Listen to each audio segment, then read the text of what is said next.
Silence is a survival response. Hmm. That is a line that didn't just stop me in my tracks today. It kind of rewired how I look at my entire history of arguments. I want you to picture something right now. Just picture the last time things went quiet in a relationship you care about. And I don't mean the we're reading books on the couch kind of comfortable silence. I mean the heavy stuff. That car ride where nobody turns on the radio because the air is just too thick. Or or that moment in the kitchen where you're both chopping vegetables, but you might as well be on different planets. See, usually we think of that silence as a weapon, right? The silent treatment. Mhm. A wall someone puts up to punish you. But what if? What if we've got it completely wrong? What if that silence isn't a weapon, but a shield? It's a massive shift in perspective. And honestly, it's a little unnerving once you really start to look at it. Today, we are unpacking a phenomenon that I think is going to hit uncomfortably close to home for a lot of people listening: emotional shutdown. And we aren't talking about pouting because you didn't get your way or, ignoring a text for an hour. We're looking at the mechanics of a deep, systemic withdrawal, the kind that fundamentally reshapes the architecture of a relationship over years, often without anyone realizing the foundation is cracking until the roof actually caves in. Which is the terrifying part, the invisibility of it all. We're talking about how two people can drift miles apart while standing right next to each other, brushing their teeth. And to guide us through this, we are pulling from a really fascinating and frankly kind of heavy stack today. We have a video script titled The Silence of Survival: Understanding Emotional Shutdown. It's this incredibly raw first-person narrative of a marriage just collapsing. But we also have something else, something that gives us a really unique angle. Right. We have the production notes. It's a document called The Architecture of Quiet Resonance. And these are the director's notes, the philosophical framing, the visual guidelines for that video. It gives us the texture, the mood of how this story is meant to be understood. It's not just here's what happened, it's here's what it felt like. And I want to be really clear up front. Yeah. Our mission today isn't to gossip about a failed marriage. Although, I have to warn you, the story we're going to discuss has a twist, a detail that, well, it made my jaw hit the floor. Yeah. We will get to that. Yeah. But the goal isn't the drama. The goal is to understand the mechanism. How does silence work? Why do our brains choose it? And what happens when distance accumulates? That phrase, distance accumulates, that is the key to the whole thing. But before we get there, we have to start with the definition of the shutdown itself. Because in the source material, the narrator tackles this huge misconception right out of the gate. Okay, let's get into it, because I think I'm probably guilty of this. The common belief is that silence, it equals indifference. If you stop talking to me, if you shut down, my brain immediately goes, well, they just don't care anymore. They've checked out, they're bored, or they're over it. Precisely. Yeah. That is the instinct. But the source argues the exact opposite. It says emotional shutdown is often a delayed response. Right. It isn't about not caring. It's about feeling unheard, overwhelmed, or unsafe. The text explicitly describes it as a form of self-protection. The narrator says, I didn't stop caring. I stopped knowing how to stay open without breaking. Stop knowing how to stay open without breaking. Now, I want to just linger on that for a second, because that doesn't sound like a jerk giving you the silent treatment. That sounds like, I don't know, structural failure. It is structural failure. Think about a circuit breaker in your house. When too much current flows through, the breaker trips, the lights go out. Now, does the breaker hate you? Is it trying to punish you for using the toaster and the hairdryer at the same time? No, of course not. It's trying to keep the house from burning down. Exactly. The shutdown is a safety mechanism. The source material suggests that for many people, especially in long-term relationships, the shutdown happens when the emotional load just, it exceeds their capacity to process it. If they stay open, they feel like they will be destroyed. So the system trips. They go silent. But here's where I struggle with this, and I think some listeners might too. If I'm on the receiving end of that silence, it doesn't feel like you're protecting the house. It feels like you're locking me out of it. It feels like a weapon. So how does the source reconcile that gap? That's the tragedy of it. The intention is protection, but the impact is rejection. And this is where the architecture of quiet resonance notes are so illuminating. The production notes call for slow-moving abstract illustrations and a tone that is calm with no dramatic music. Which is an interesting choice, right? Because usually when we talk about relationship breakdowns or divorce, we picture the screaming match. Plates throwing, doors slamming, the dramatic violin swell. But the source is telling us, no. That's the Hollywood version. Real distance happens quietly, It's boring, it's slow, it's the erosion of a cliff face, not the explosion of a bomb. That makes it scarier, honestly. An explosion you can see coming. Erosion. You don't notice until the ground is gone from under your feet. There's a haunting line in the video script that captures this perfectly. It says, "Distance accumulates one swallowed feeling at a time." One swallowed feeling at a time. That is such a vivid image. I feel like I've done that. You're annoyed about something or you're hurt. But you look at the clock, you look at your partner, and you just think, I do not have the energy for the fight that will happen if I say this. Yeah. So you swallow it. And you think you're doing a good thing. You think, I'm keeping the peace, I'm picking my battles.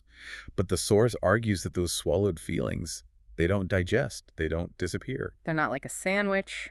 They're not like a sandwich. They're like bricks. You swallow them and they just stack up inside you. And eventually you have built a wall so high that you can't even see the other person over it.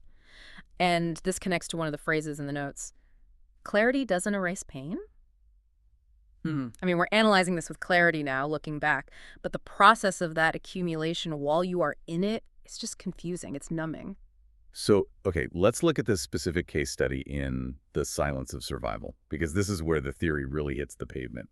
The narrator walks us through a 12-year marriage. And this isn't a story about a guy who hated his wife. No, not at all. He reflects on how he withdrew. He admits to the silence. He says he didn't know how to cope with the weight of unresolved problems. So instead of fighting, he retreated. He thought silence was safer than honesty, because honesty felt like it would just lead to chaos. And for a while, it probably felt like it was working. Or at least it was managing. But then we get to the catalyst. The narrator drops a detail that completely changes the context of the silence. And I have to say, when I read this part of the script, I actually gasped out loud. It is the hard truth of the narrative, the pivot point.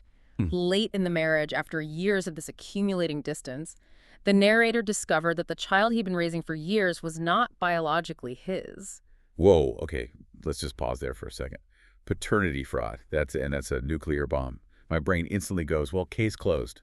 Of course the marriage failed. That's the ultimate betrayal. Why are we even talking about silence? We should be talking about that. And that is exactly why this source is so unique, because the narrator, the man who was the victim of this, he refuses to let us take that easy exit. He makes a very specific, very difficult distinction. What is it? Because if I found that out, I don't think I'd be making distinctions. I'd be making a scene. He clarifies that this discovery didn't create the emotional shutdown. He says that truth revealed how long the shutdown had already been there. Wait, so he's saying the silence was the bigger problem. That feels almost impossible to believe. He's saying the silence was the environment that allowed the secret to exist in the first place. Think about it. How disconnected do you have to be for your partner to hide something that huge? He notes again that he didn't stop caring, but he stopped knowing how to stay open without breaking. The biological revelation just. It stripped away the illusion that things were okay. It was the moment the lights turned back on and he saw the house had been empty for years. That is devastating. It's like the betrayal was the bullet, but the silence was the fact that he wasn't wearing a vest.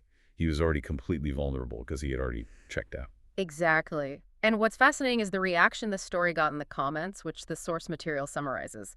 You'd expect people to focus purely on the scandal, to be angry on his behalf. Divorce her, lawsuit. Right, the pitchforks come out. But the source says the common thread wasn't rage. It was recognition. Recognition? You mean people related to the paternity fraud? No. They're related to the silence.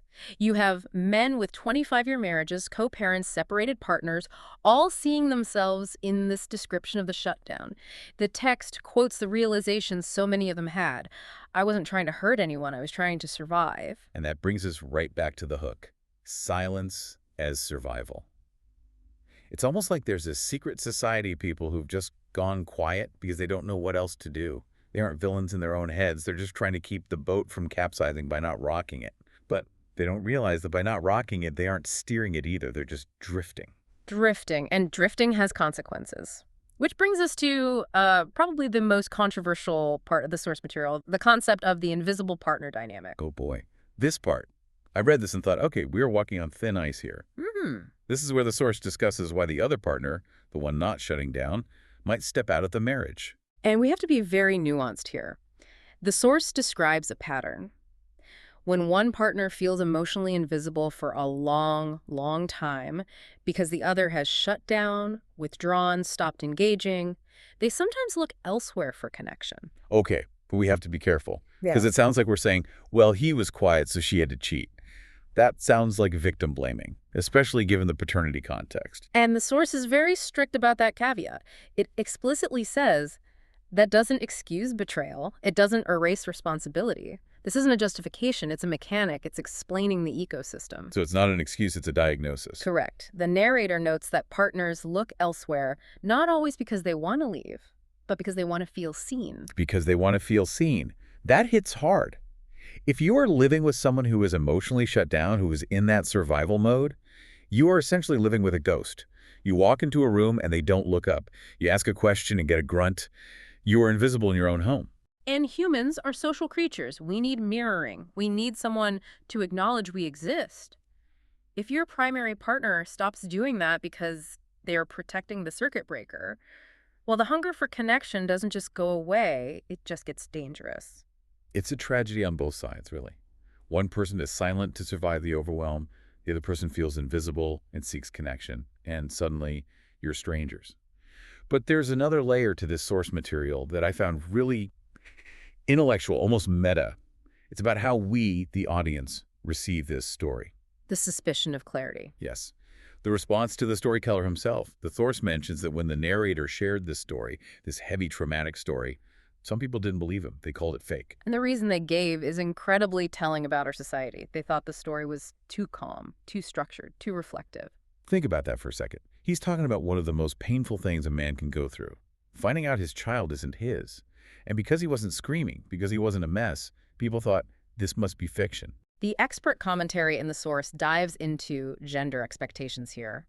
It notes that we are conditioned to expect men to express pain through anger or chaos. The angry man trope. If a man is hurting, we expect him to punch a wall or drink a bottle of whiskey or flip a table. Right, we expect the meltdown. If you aren't messy, you aren't really sad, you're a robot. Exactly. It's the uncanny valley of emotion. When someone is too composed about trauma, it feels unnatural to us. But here is a man expressing pain through clarity, through regulation, and to the audience that felt suspicious. It felt like a performance. But the source counters this beautifully. It says, emotional regulation doesn't mean the pain wasn't real. It means the pain was finally understood. I love that line. It means the pain was finally understood. It reminds me of, okay, imagine a doctor explaining a horrific injury. They are calm, they are precise, the femur is shattered. They aren't screaming. Does that mean the injury isn't bad? No. It means they've studied it. That's a perfect analogy. Just because you can explain the wound doesn't mean you weren't stabbed. It just means you've spent a lot of time looking at the scar. You've processed it. And that processing, that clarity, it allows for something that chaos doesn't. It allows for responsibility. This is the big one. Because in a story where you are the victim of paternity fraud, it would be the easiest thing in the world to say, I am the victim, full stop. I did nothing wrong. She is the villain. And honestly, most people would give him a pass on that. Yeah. Nobody would blame him for playing the victim card there. And yet the narrator doesn't do that. He takes ownership, not for the biology of the child that was done to him, but he takes responsibility for the silence I allowed to grow. That takes a lot of guts. To look at a shipwreck and say, okay, the storm wasn't my fault, but I'm the one who stopped steering the ship. He realized that his withdrawal, his survival mode, it contributed to the environment where the marriage collapsed. He acknowledges that he checked out long before the truth came out. And he offers a lesson on conversations that I think everyone listening needs to hear. He says, conversations don't need to be loud to be meaningful. They need to be real. They need to be real. Okay, let's make this practical. Because be real is great advice, but what does that actually look like on a Tuesday night when you're tired and annoyed? It goes back to the swallowed feelings. A real conversation is spitting that feeling out, even if it's messy. It's saying, hey, I'm not trying to start a fight, but I feel really overwhelmed right now and I'm shutting down. I just need you to know that. See, that's actionable. Instead of just going silent and letting your partner think you hate them, you narrate the silence. You put a label on it. Exactly. Yeah. You turn the silence from a wall into a window. You let them see why you're quiet. I'm not ignoring you. I'm just out of words. That is a real conversation. It doesn't have to be a 3-hour deep dive into your childhood. It just has to be true. And it connects back to the production notes, too. Clarity doesn't erase pain. He has clarity now. He understands why he was silent. He understands the invisible partner dynamic. That understanding doesn't fix the past. It doesn't undo the 12 years. It certainly doesn't fix the paternity issue. But it breaks the cycle. And that's the hope here. The source actually ends on a note of actionable advice for people who are in the middle of this right now. If you are listening to this and you're thinking, uh-oh, I'm the silent one, or I'm the invisible one, is it just doom and gloom? Is it too late? Do we just accept that the distance has accumulated? No. The source offers a reframing. It suggests viewing emotional distance as a signal, not a failure. That is helpful. A signal like a check engine light. Exactly. When the silence starts to settle in, when you feel that urge to swallow a feeling because it's easier, that isn't the end of the relationship. It's the light blinking on the dashboard. It's telling you, system overload, unsafe conditions. And you don't drive the car into a ditch when the light comes on. You pull over and check it. Right. If you address it then, if you make the conversation real, right then, healing is possible. You say, I feel myself pulling away. I don't want to, but I am. That honesty stops the brick from being laid in the wall. It's about catching it before the distance accumulates. Before you have 12 years of swallowed feelings and a wall so high, you can't hear each other. The tragedy described in the source is that by the time many couples recognize the silence, the distance feels permanent. The narrator's story is a warning. But it doesn't have to be a prophecy if you catch the signal early. You know, we started this deep dive asking if silence was peace or a wall. And I think what we've learned is that silence is actually an activity. It's something active that is happening beneath the surface. It's not just the absence of noise. It is. Silence builds walls. It constructs that architecture of separation. It's labor.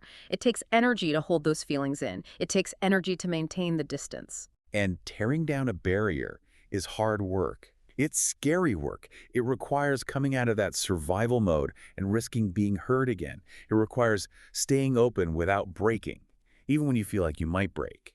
But the alternative is drifting apart while standing right next to each other. The alternative is the invisible partner. The alternative is waking up in 12 years and realizing you don't even know who was sleeping next to you. And as the production notes remind us, clarity doesn't erase pain. Understanding this mechanism won't magically fix a broken relationship. If you've been silent for a decade, one conversation won't fix it. But being able to explain why things are going wrong, that stops the cycle for the future. It turns the ghost back into a person. And it turns the silence from a shield back into a space where connection can actually happen. That's a powerful place to leave it. We want to thank you for joining us on this deep dive into the quiet parts of relationships.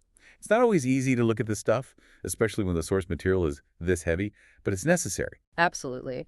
And as a final reminder, as stated in our source material, this content is for educational and reflective purposes only and does not replace professional mental health care. If this resonated a little too much, please talk to a professional. Take care of yourselves, watch out for those swallowed feelings, and we'll catch you on the next deep dive.